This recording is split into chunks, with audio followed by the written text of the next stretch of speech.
So bertiga-tiga jalan serentak menghampiri kambing tu. Tetapi bila dah dekat, bukan kambing, tunggul kayu yang dah hitam, guni beras yang putih, guni putih tu, dan plastik oren itu.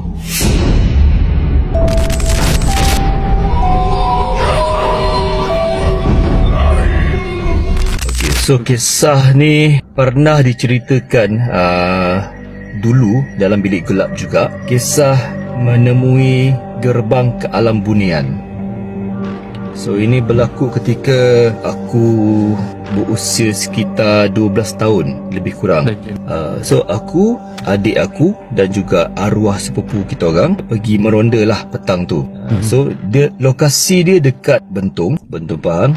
Pakcik aku dia beli satu tanah, dan tanah tu adalah tanah pusaka, dan di belakang tanah pusaka tu pula ada tanah wakaf.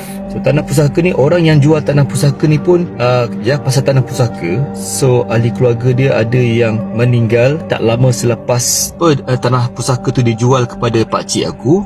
So ada ahli keluarga yang menjual tu meninggal. So mungkin kebetulan, mungkin juga ada kena mengena dengan pusaka, wallahu alam.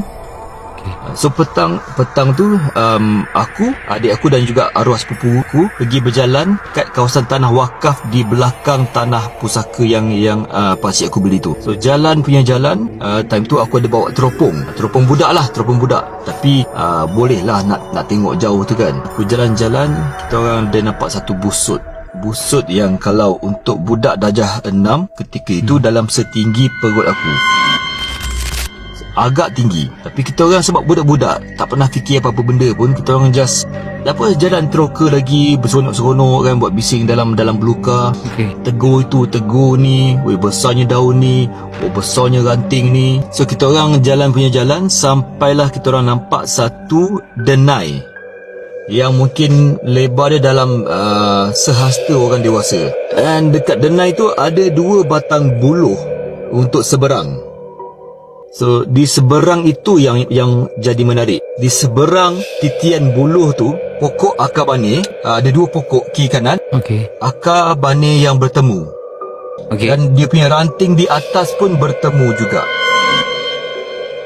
So dia jadi macam gerbang. Dan selepas daripada pokok tu, kita boleh nampak rumput yang hijau sahaja, tak ada daun kering jatuh. Kalau ada yang gugur pun aku masih boleh ingat dengan clear. Cuma bunga-bunga yang segar je kat bawah tu, tak ada daun kering yang berguguran. Hijau, rumput tu hijau dia lain, tak sama. Sebelum denai dan selepas denai memang berbeza rumput dia. Yes, betul Eva, dia macam pintu gerbang. Kita orang 3 sebagai budak-budak, kanak-kanak yang tak tahu apa, memang terdetik hati nak seberang titi tu dan masuk ke gerbang tu. Macam, cantik yang tempat ni. Jom masuk nak. Jom, jom. Jalan saja bila arwah sepupu aku pijak titi tu, dan titi tu patah saja, 3 serentak macam, jom balik. So kita orang pun patah balik, dan kita orang ingat tak lama sebelum titi tu sepatutnya ada busuk yang setinggi perut tu. Balik tak ada. Kita orang lalu jalan yang sama, kita orang pasti confirm sangat itu jalan yang sama. Busuk tu dah tak ada.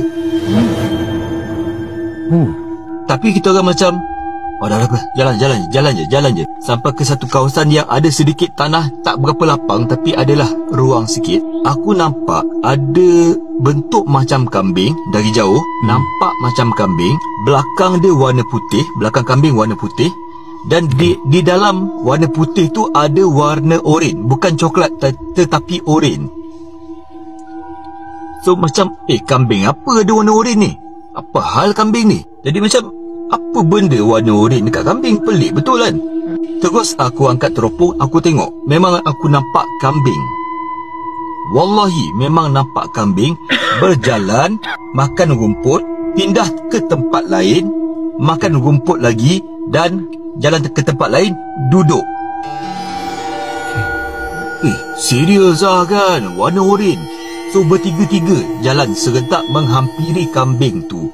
Tetapi bila dah dekat, bukan kambing, tunggul kayu yang dah hitam, guni beras yang putih, guni putih tu, Okey. dan plastik oren itu bukan kambing. Tapi aku sumpah memang bertiga-tiga nampak benda tu jalan, makan rumput, jalan ke tempat lain yang agak jauh perjalanan dia, makan rumput tempat lain pula, dan pergi ke tengah pula dan duduk. Tapi itu bukan kambing, itu tunggul kayu. Weh, pelik ni. Dan time tu juga dari jauh aku dengar tapak kaki bunyi tuh. Agak kuat. Atuk aku berlari dengan satu parang yang dia selalu bungkus dengan kain kuning. Tapi kali ni parang tu dia dah buka. Berlari laju. Untuk orang tua berlari selaju tu memang okey, aku akui atuk aku dia ada ilmu sikit lah, orang lama. Okey. Berlari sambil orang kata tunjuk, menunding dengan parang. Kau jangan kacau cucu aku. Time tu dia pandang mana pun kita orang tak tahu. Tapi memang dia macam dia ugut sekeliling tu. Tak kisah apa benda pun.